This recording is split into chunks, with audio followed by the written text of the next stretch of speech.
Ju e përmendët deri diku se para ditësh ambasada amerikane bëri njoftim ku njoftonte shqiptarët që denonconin trafikun e drogës, por edhe elementë të krimit të organizuar në numrin e WhatsAppit tek DEA amerikane. Pse ambasada e bëri këtë njoftim për t'u adresuar tek DEA dhe jo te organet ligjzbatuese shqiptare? Sepse SBA tashmë e kanë të kristalizuar mendimin e tyre që institucionet shqiptare janë tërësisht korruptuara, policia e shtetit është tërësisht e korruptuar, sepse çdo lloj operacioni që bëhet në Shqipëri nga ndërkombëtarët, po qoftë kjo edhe nga Sky e Krocat, ka vërtetuar që oficera krimesh dhe drejtues të lartë policisë së shtetit kanë qenë të lidhur me krimin organizuar. Dhe duke marrë parasysh faktin që operacioni i fundit Ura ishte një operacion që ishte jo vetëm drejtohej nga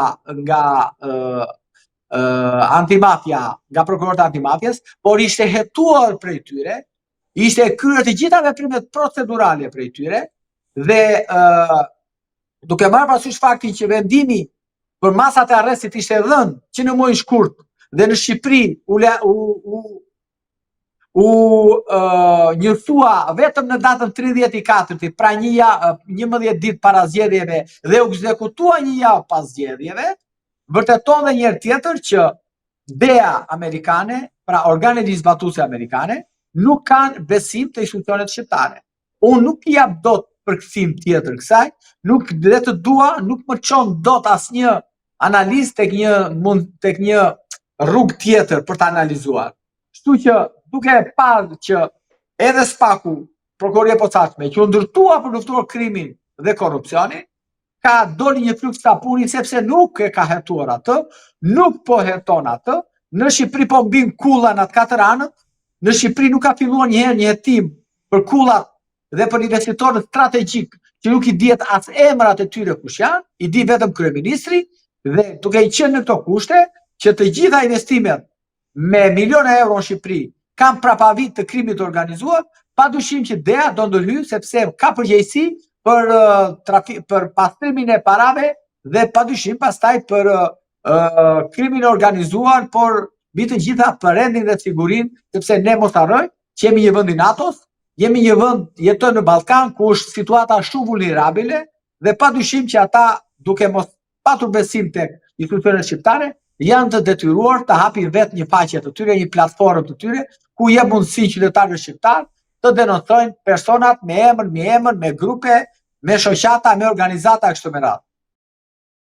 Menjëherë pas këtij njoftimi dhe konkretisht para 2 ditësh në Shqipëri zbarkoi një prej zyrtarëve të rëndësishëm të Departamentit Amerikan të Drejtësisë, i cili u takua me ministrin e Brendshëm, por edhe me kreun e SPAK-ut Altin Dumani dhe përcolli porositë e prokurorit të përgjithshëm të Shteteve të Bashkuara të Amerikës duke kërkuar që të luftohen kartelet e drogës dhe krimi organizuar. Çfarë do të thotë ky mesazh i cili jepet në mënyrë kaq direkte autoriteteve më të larta në Shqipëri, qoftë asaj të qeverisë, por edhe kreut të SPAK-ut Altin Dumani? Kjo do të thotë premtimin që zoti Trump ka dhënë amerikanëve gjatë fushatës së tij elektorale. Zoti Trump kur u ka thënë amerikanëve gjatë fushatës, unë e kam ndjekur, padyshim dhe ju e keni ndjekur, u tha që grupet, kartelet e drogës, ato që cënojnë sigurinë kombëtare të vendeve aleate, ai kështu me radhë, ne do t'i shpallim organizata terroriste. Dhe mos harrojmë, ai sa mori pushtetin, e shpalli Sinaloa, një Sinaloa që ka dhe investime në Shqipëri, po deshët ju, e shpalli organizat terroriste. Dhe në këtë kuptim, duke qenë që Shqipëria është një vend tashmë i njohur për pastrimin e parave, duke marrë parasysh faktin që në Shqipëri nuk merret vesh nga hyn dhe sa tonelata kokain hyn, dhe duke marrë parasysh faktin që të gjitha lejet e ndërtimit të për resorte, për vila, komplekse, hoteleri e kështu me radhë, jepen nga kryeministri pikërisht për grupe të caktuara dhe personazhe shumë të rëndësishëm të botës krimit, atëherë detyrimisht që Shtetet e Bashkuara janë të shqetësuar.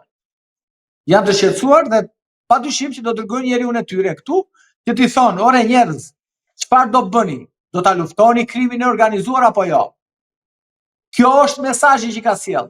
Nuk erdhi këtu të thotë që bravo juve se jeni vend, siç vinin ata ca palaçot e mëpashëm këtu dhe na tregonin ne me atë palaçon ai, si e kishte sekretari i shtetit një palaço tjetër dhe na tregonte neve këtu sa i lulzuar ishte Shqipëria dhe lum ne që e kishim autokratin e Tiranës dhe lum ne që kishim këto institucione e kështu me radhë. Jo, jo. Nëse do ta duash aleat një vend, aleat do t'ja thuash defektet të sy. Do t'ja tregosh defektet që ai të përmirësohet, jo ta glorifikosh dhe ai të vazhdoj akoma me të thelloj problematikat që ka. Dhe kjo është ajo që ne duam nga aleatët. Jo të na glorifikojnë, po të na thonë problematikat që ne kemi. Dhe padyshim, kjo ishte një veprim shumë pozitiv që dikush nga Departamenti i Drejtësisë së Shtetit Bashkuara erdhi zgjuajti na gjumi këta palaçot e Shqipërisë, se ka palaçot tjerë, dhe u tha, oh, njerëz, e keni krimin organizuar këtu, prandaj merrni masa ta luftoni, ose do ju shpallim dhe juve organizatë terroriste bashkë me kriminalët. Kështu është, kjo është historia. Lëre këta tani do ta glorifikojnë po erdhi, jo po i dha mbështetje SPAK-ut, jo po si dha. Se ju bo Departamentit Drejtësisë Amerikane për SPAK-un e Shqipërisë. A se kanë mendje fare, more, kuptoni apo jo? Ata shqetësojnë për krimin organizuar dhe shqetësojnë që shqiptarët nuk e luftojnë krimin organizuar. Këtë hall kanë vetëm. Dhe shikojnë që krimi organizuar është në nivele shumë të larta. Krimi organizuar është kudo, ka kapur shtetin. Nëse në Itali ka mafie dhe operojnë në një territor dhe bëjnë luftë njëri me tjetrin, policia dhe krimi luftohen, në Shqipëri han krimi dhe politika han bashkë, vjedhin vota bashkë, bëjnë hotele bashkë, kanë biznese bashkë. Ky është problemi sot. Prandaj dhe antimafia vjen këtu vetë. Prandaj antimafia dërgon policët këtu të kamufluar si turist, e të kamufluar si njerëz të fesë kështu me radhë dhe vi bëjnë hetime, sepse s'kan besim as te SPAK-u, as te BK-ja, as te policia kriminale shqiptare. Kjo është e vërteta. Për të ndalur pikërisht tek operacioni i fundit i SPAK-ut, si e lexoni këtë operacion teksa bëhet e ditur që flet arrestet për këtë rrjet ndërkombëtar të trafikut të drogës ishin prerë që në muajin shkurt, ndërsa operacioni dhe arrestimet e disa biznesmenëve, avokatëve dhe 2 punonjësve të policisë u bën pas zgjedhjeve të 11 majit. Shikoj të sqaroj diçka për këtë. Vendimi i gjykatës italiane është marrë në muajin shkurt.